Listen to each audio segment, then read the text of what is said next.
안녕하세요. 오늘 46강 서양미술사전 완전정복 진행하겠습니다. 오늘 주제는 네오리얼리즘과 그 다음에 헤럴드 길먼, 그 다음에 네오지오, 그 다음에 존 암리더, 그 다음에 아르네스토 네투라는 작가를 좀 보겠습니다. 계속 순서대로 진행을 하고 있고요. 바로 보시죠.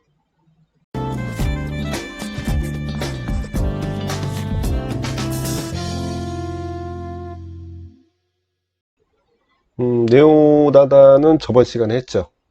저번 시간에 했고, 그 다음에 네오리얼리즘부터 오늘 보겠습니다.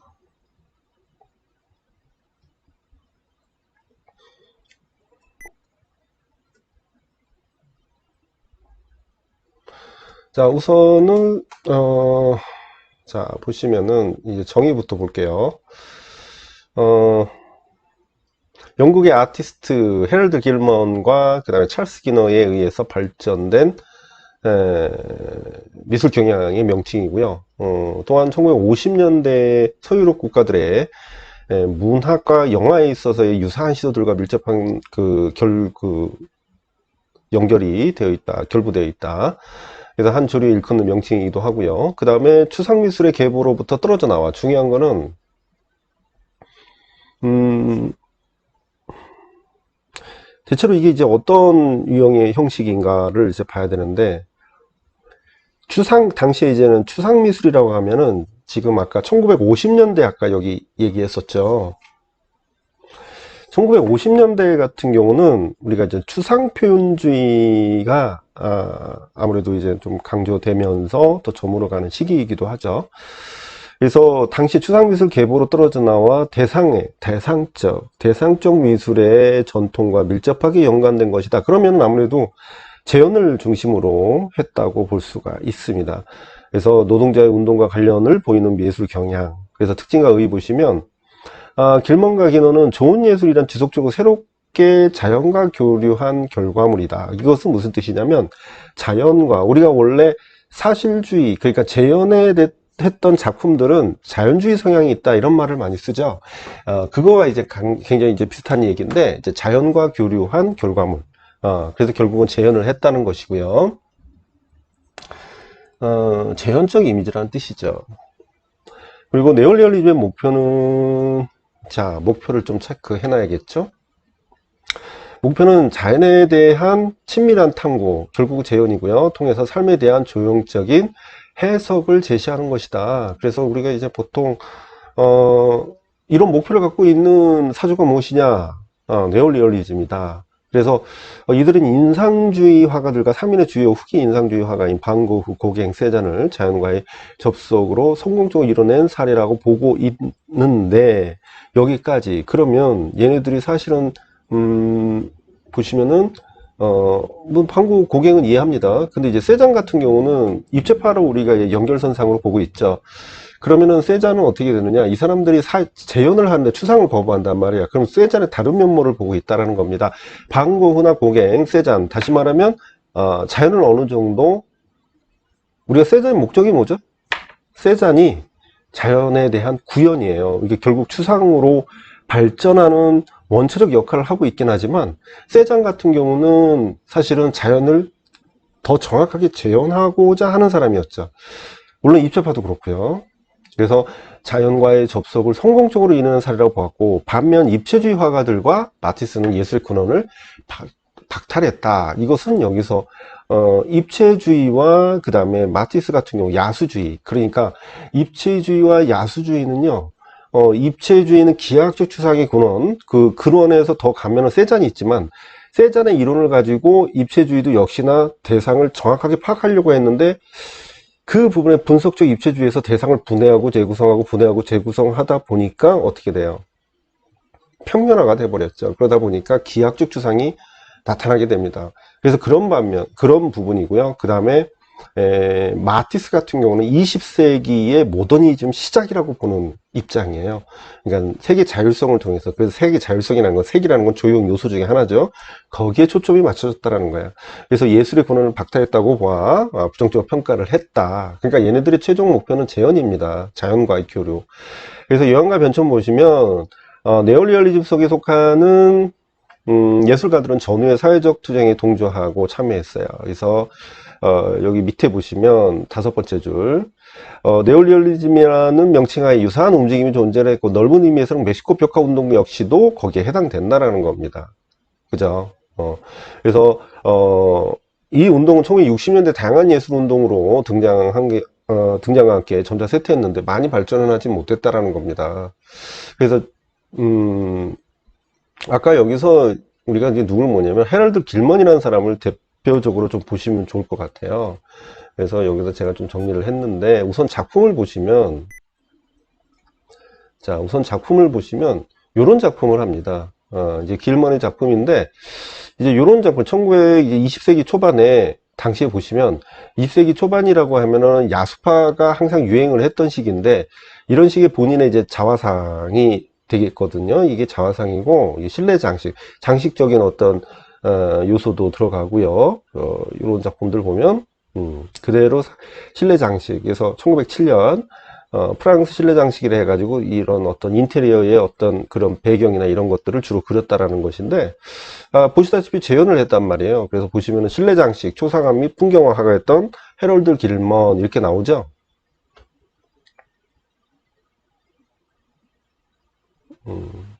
이상하나?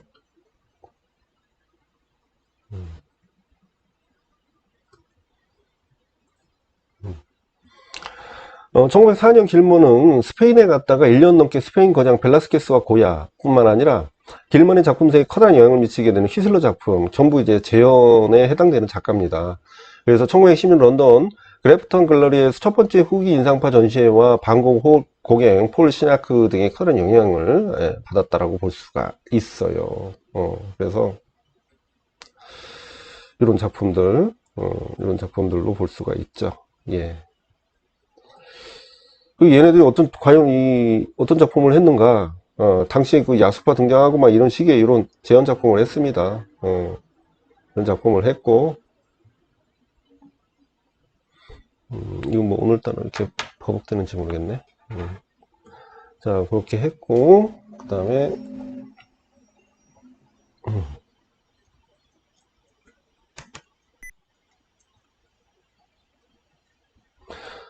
그 다음에, 네오지오가 나오네요. 네오지오.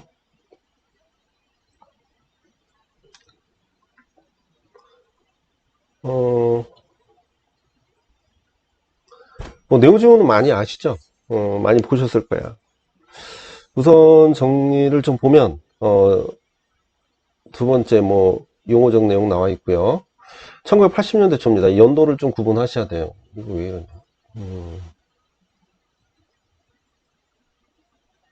자, 80년대 초에 신표현주의의 형상회화가 등장한 후에 이에 대한 반작용으로 등장을 합니다. 그러니까 1980년대 신표현주의가 독일을 중심으로 등장을 하게 됐죠. 신표현주의라고 우리가 얘기한다라고 했을 때는 신표현주의는 잠깐만요. 요걸 조금 칠판을 좀 꺼내서 좀 이렇게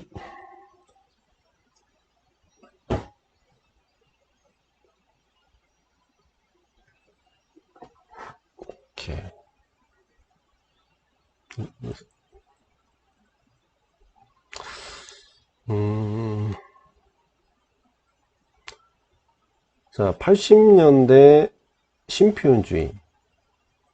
자, 신표현주의는 우선은 첫 번째로는 이제 구상입니다. 그러니까 다시 말하면 이제는 재현을 했다라는 겁니다. 재현을 했다라는 것이고, 그 다음에 두 번째로는 과거의 그 역사적 측면이라든가 그 역사적 서사적 내용, 그 다음에 독일의 자국의 어떤 그 민속 문화, 자국의 이제 역사, 그 다음에 민속문화, 그래서 어떤 감정적 요인들, 이런 것들이 표현되기 시작을 해요. 주제로. 그 다음에 세 번째로는 신표현주의는 구상을 했고 역사적 자국의 문화 뭐 이런 어떤 작가의 감정 이런 걸 표현함으로써 우리가 이제는 그 신표현주의 자체에서의 어떤 추상을 기존에 있던 모더니즘 형식을 거부하게 됩니다. 그래서 형식주의. 그럼 우리가 이제 이렇게 간단하게 봤는데 신표현주의가 이래요. 그럼 그전에는 뭐 어떻게 했냐는 거지. 그전에는 60년대 기반으로 해가지고 우리가 이제 모더니즘의 형식주의에 아주 정점을 이룬 게 뭐가 있어요. 60년대 미니멀. 자, 미니멀과 그 다음에 개념미술. 이런 두 가지가 있었는데, 이 두 가지는 굉장히 개념미술은 뭐 여러 가지 장르가 굉장히 나타나서 우리가 이제 어떤 모더니즘의 형식이라고 보기는 힘들겠지만은, 미니멀 같은 경우는 우리가 이제는 육면체의 그 입방체잖아요. 입방체를 가지고 물성을 제시하면서 형식주의를 추구하는 그 양식이란 말이죠. 그런데 그런 어떤 단순한 물체를 갖다 놓거나 개념 미술에서는 언어로 환원이 돼 버리잖아요. 그래서 언어를 제시한단 말이야. 그러다 보면 어떤 그런 내용들이 전부 뭐가 돼요. 어떤 작가의 감정이나 우선 미니멀 입장에서 봤을 때는 역사적 내용이라든가 구상, 재현을 한다거나 이런 것들을 전부 거부했던 시기란 말이에요. 저 형식주의가. 그래서 얘네들을 대체적으로 우리가 이제 이 두 가지를 대체적으로 뭐냐면은 관계성이라고 얘기를 해요. 근데 얘네들은 무관계성을 추구하거든요. 무관계성을 추구해야지 우리가 그림을 봤을 때 어떤 상징적 의미를 보는 게 아니라 그림 자체를 보기 원하는 게 형식주의잖아요. 근데 얘네들은 그림 자체를 보는 것보다는 거기에 대한 의미를 전달하는 것이 신표현주의야. 그렇다 보니까 미니멀 형식주의에서는 굉장히, 그러니까 전체적인 추상이나 미니멀이나 얘네들이 봐서는 얘네들은 굉장히 복고적이면서도 굉장히 모더니즘, 그러니까 형식주의에서는 굉장히 해서는 안 되는 것들을 한 겁니다. 그래서 신표현주의가 등장을 했고, 자, 그러므로 해서 다시 이렇게 가가지고 다시 뭐가 등장하냐면 네오지오가 등장을 하게 됩니다. 자, 네오지오하고 그 이후에는 뭐가 등장하냐? 네오팝이 등장을 하게 돼요. 이렇게 등장을 하게 됩니다. 그래서 지금 요 상황을 얘기를 하고 있다라는 것이죠. 자, 네오지오 이렇게 해서 우리가 이제 전체로 전후 맥락을 좀 봤는데 한번 보시죠. 그래서 이에 반작용으로 그래서 이제 신표현주의 반작용으로 20세기 전반의 기하학적 추상회화의 연관 속에 보다 정적이고 그 다음에 형주의적 기하학적 추상 조형 언어를 주조로 하는 80년대 중반 이래로 나타난 포스트 모던 회화의 한 양상이다. 이거 참 되게 이상하죠. 그러니까 네오지오 하면은 지금 다시 보면 신표현주의 아까 얘기했잖아요. 신표현주의는 우리가 아까 여기서 얘기했듯이 역사적, 서사적 내용, 형식주의 거부하면서 구상 재현을 했단 말이야, 얘네들이. 그죠? 그래서 여기 얘네들 보면, 얘네들이 전부 뭘 해야 되나, 구상이나 이런 거를 재현을 했단 말이죠. 이런 거를 재현을 했단 말이야, 이런 거를. 재현을 했는데, 아까도 얘기했듯이 형식주의를 거부했다고 그랬잖아요. 그러면서 얘네들 이후에 네오주의에서는 뭘 주장을 하냐면, 기하학적 추상에 관련된 거, 형식주의적 요소가 아니라 형식주의라고 보지는 않는데 형식주의 요소를 가지고 있어요. 그러니까 되게 뭐냐면 얘네들을 그렇다고 형식주의나 모더니즘으로 보지는 않습니다. 그런데 그런 성향을 갖고 있다라는 어떤 특징. 그러니까 목적성은 다르다는 겁니다. 그러니까 예를 들어 그린버그가 얘기하는 형식주의는 회화의 평면성을 주장하고 미니멀에서는 물성을 주장하잖아요. 근데 얘네들은 그런 형식주의를 주장하는 건 아닌데 그런 다른 목적이 있지만 그런 유형의 요소들로 등장을 하고 있어. 다시 한번 보시면 20세기 전반의 기하학적 추상 회화와 연관 속에 보다 정적이고 그러니까 신표현주의는 되게 활달하잖아요. 근데 이제 표현주의적, 형식주의적 기하학적 추상의 조형 언어를 주조로 하는 80년대 중반 이래로 나타났던 포스트 모던 회화의 한 영이다. 그럼 여기서 그렇게 따지면 모더니즘의 한 회화 영향이라고 해야 되는데, 여기서는 포스트 모던이라고 해요. 포스트 모던. 그럼 포스트 모던 성격을 갖고 있다라는 겁니다. 그러면 우리가 정리하면, 얘는 신표현주의에서 모더니즘에서 거부하는 재현을 하고, 그 다음에 그런 부분들을 추구하는 거에 대해서 반대적 입장에서 네오주가 등장했는데, 목적성은 포스트 모던 회화적 요소가 들어가 있어요. 하지만 성격은 신표현주의와 반대적 성향의 어떤 형식적 요소를 가지고 왔다라는 겁니다. 그래서 특징 의의 보시면 이 개념은 포스트 모더니즘의 양식 다원주의와 절충주의 하에 다양한 방식으로 작업한 예술을 포괄하고 있는데, 그 대표적인 예술가로선 아름레더라고 하는데, 요건 좀 아름레더 이 이름이 조금 그렇죠. 카라멜러, 그 도르너, 그 다음에 페더를레, 뭐, 이게 좀 생소하죠. 근데 이게 우리가 이제 네오지오를 알게 된 계기가 뭐냐면, 어, 그, 우리가 이제 그 네오팝의 작가들과 이제 연관성을 갖고 있기 때문에 우리가 네오지오를 좀 봤었던 것 같아요. 그래서, 요거를 조금 본다면 작가를 이제는 아까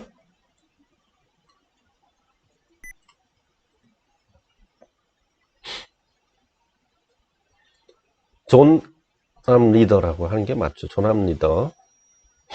네오지오의 대표적인 작가입니다.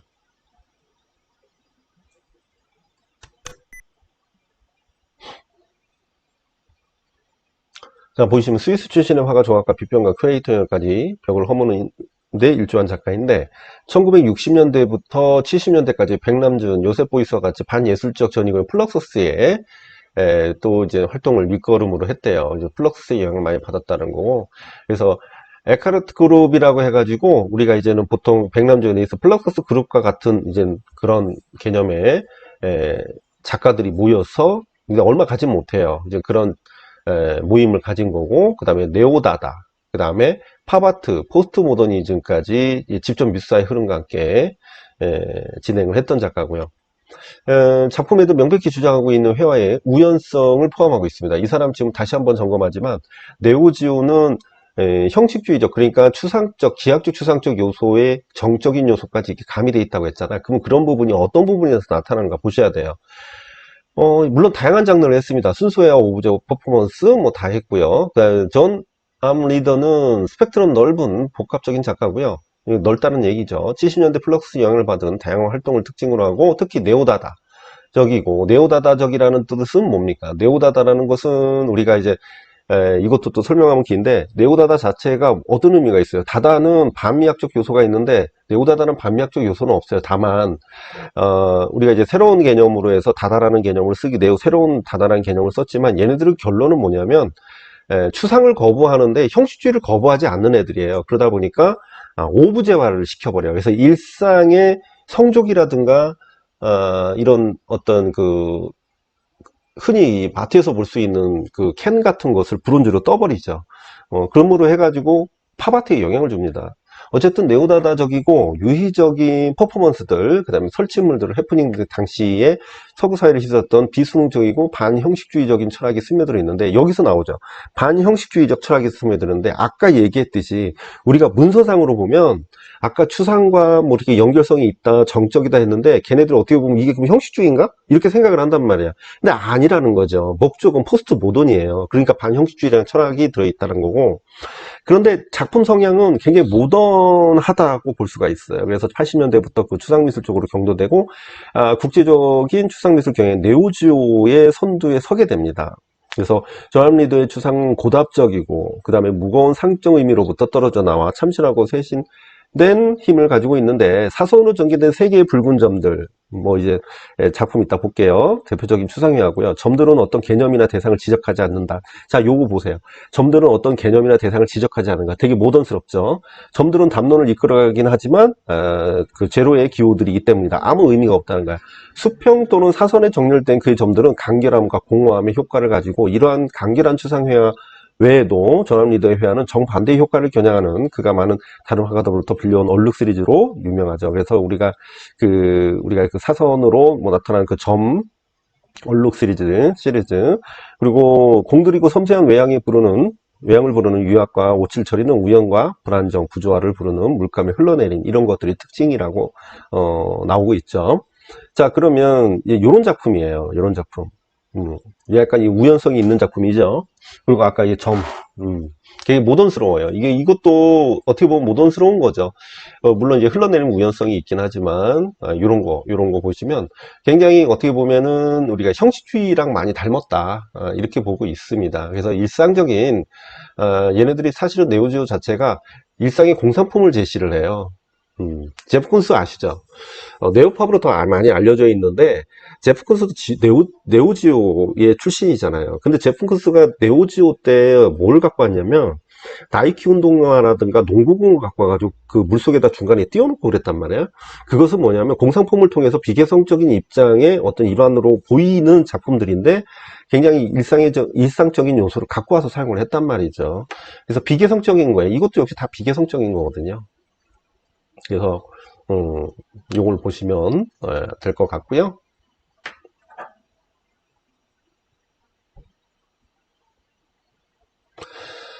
그래서 절충을 했는데 요 마지막 보시면 네오지오는 부분적으로 크로츠에 의해 도입된 개념 제2의 모더니즘 혹은 신추상의 일환으로 파악될 수도 있다. 굉장히 모던스러운 부분이 있으니까 제2의 모더니즘 이런 식으로 얘기하는 건 이해가 되시죠? 그죠? 자, 네오 프리미티비즘은 했습니다. 저번 시간에 이어서 했고요. 했으니까 넘어가고.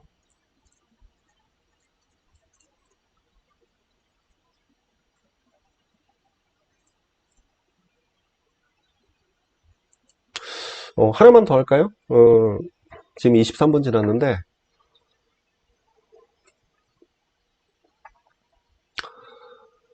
에르네스토 네투라고, 브라질 작가입니다. 그냥 보시면은 브라질 조각가이자 설치 미술가.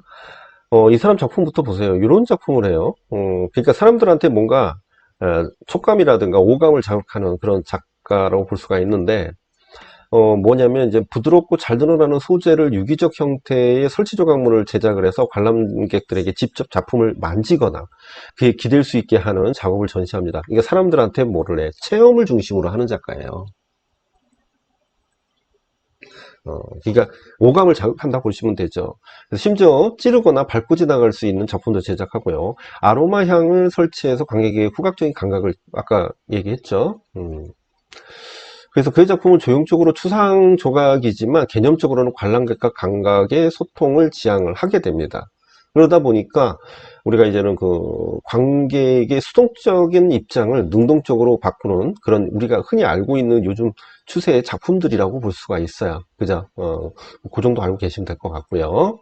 자, 그래서 노구치 사무는 뭐 별로 일본계 작가 굳이 일본 작가를 내세우진 않겠죠. 시험 문제에서. 자, 이 사람은 넘어가고, 그 다음에 다음 장으로 넘어가면, 이제 그 다음 시간에, 지금 20, 거의 이제 뭐 30, 25분? 뭐 편집하면 한 22분? 뭐 이렇게 될 수도 있겠네요. 너무 길면 싫어합니다. 자, 그래서 요거 끝나고 또 교과서, 진행할 겁니다. 자, 그래서 오늘은 여기까지 하겠습니다. 감사합니다.